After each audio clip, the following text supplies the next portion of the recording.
Before you decide on the colors in your palette, it's important that you know which ones will give you the greatest versatility later.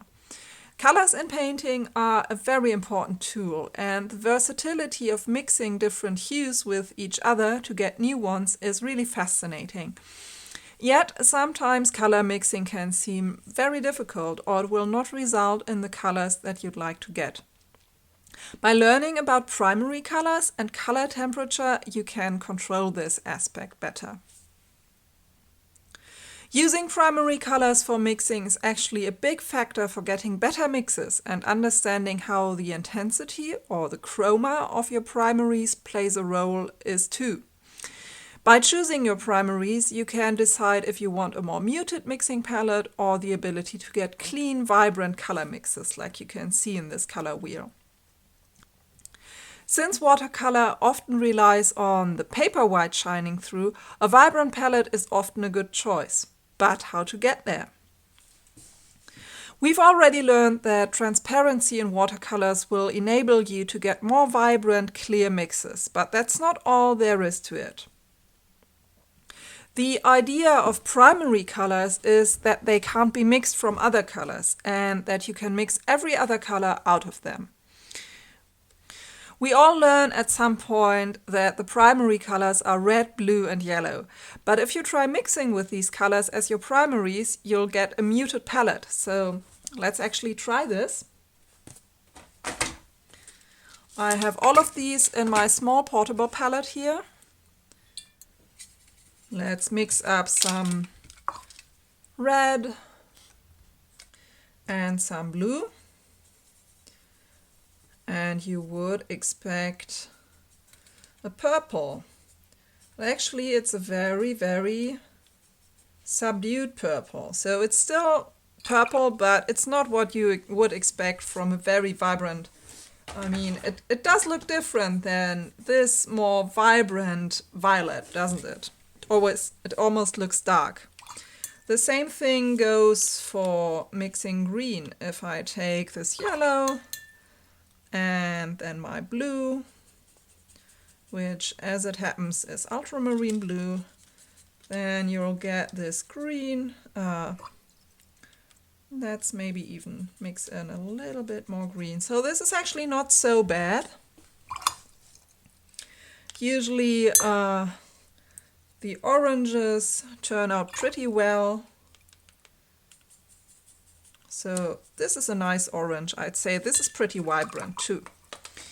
But you can see that these are probably less desirable.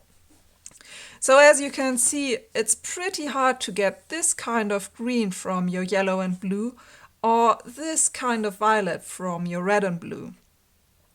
So if you try mixing with these colors, red, blue and yellow, as your primaries, then you'll get a muted palette. And the oranges might turn out well as they did here, but your greens and violets will be more on the muddy side. And now this might be what you intended to if you chose these colors knowingly, but I know that for most beginning painters it's a big mystery why they can't get all of the colors from mixing their primaries. And the secret to this is that you've been using the wrong primary colors. If you've ever looked at the cartridges in your printer, then you will see that they use different colors for mixing than we have learned are the primary colors. And that's all an ink printer actually does. It mixes different hues by adding inks together. So this process is actually really similar to what we are doing when we're mixing color for painting. For most printing processes all over the world today, the primary colors are yellow, magenta, and cyan. And magenta is kind of this very intense pink. Looks like this. Yellow, we all know yellow, so I'll simply leave it at that. It's an intense yellow. And then we have cyan, which is a very intense greenish blue, and we have already met this kind of blue when we talked about phthalo blue, because oftentimes this is the basic cyan that you can find on your palette. So with these three, you can mix intense and beautiful secondary colors like violets and greens. Let's try this. So if I take my phthalo blue, which is already here in the mixing area, and add a good amount of magenta to it, then you can see I will get this really nice intense violet. So it's much different from this one, isn't it? And if I take my yellow and add the same phthalo blue to it, sorry, I think I was out of focus here, but all I did was adding this yellow and the phthalo blue, then I will get a really intense green. So this looks much different from this one, doesn't it? And it looks actually more like the green that we can see here. And the orange stays the same. So primary colors are called that way because they can't be mixed. So whatever you do, you can't mix magenta or yellow or cyan. You can, however, mix a red and a blue from these primaries. So let's try that. I can take my yellow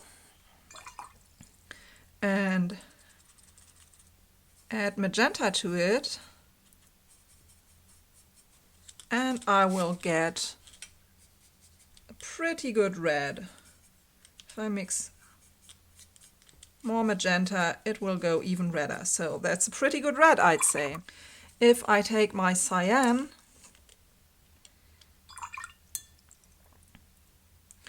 and add just a little bit of magenta, then it doesn't turn violet instantly. No, it turns blue.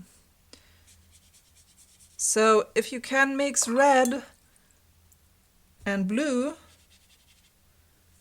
then these can't be primary colors.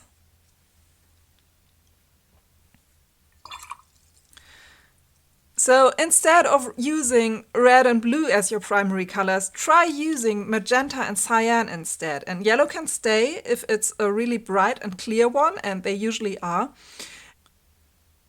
So from these three primary colors, you can mix an amazing amount of different shades. Just look at the color wheel again, you can see it here. So now we've learned the right colors for getting clean, intense mixes and how to get a large amount of mixed colors. But of course you don't have to reduce your palette to only these three colors. It's always useful to have the convenience of a few more color options. And you can see from my small field palette here that I personally don't like to mix all the time when I'm painting. So I have more colors on my palette as sort of shortcuts. So these are actually all the colors on this palette painted out, and you can see I have the primaries and then other versions of the same primaries to get these more subdued mixes. Then I have a few convenience green and additional blue for skies because it granulates. And then I have some earth tones and a dark, because that's also very useful. You can use these earth tones to subdue your mixes, so as subdued primaries, these are really great. And of course you can mix neutrals from them. Generally, it's best not to have too many pigments in your mixes, so 3 to 4 are considered more than enough. More than that and you will likely get muddy mixes. So consider this when you are mixing multi-pigment colors with each other. So maybe a green and an earth tone, that's a combined color. And it can work, but more often than not, it will reduce your vibrancy. So the amount of light that comes through from the paper white will be reduced. As an exercise for getting to know the characteristics of your color, it's good to know what the true primaries are and why only they will get you really clean, intense secondary colors. So if you need them, you'll be glad you have the right colors for mixing.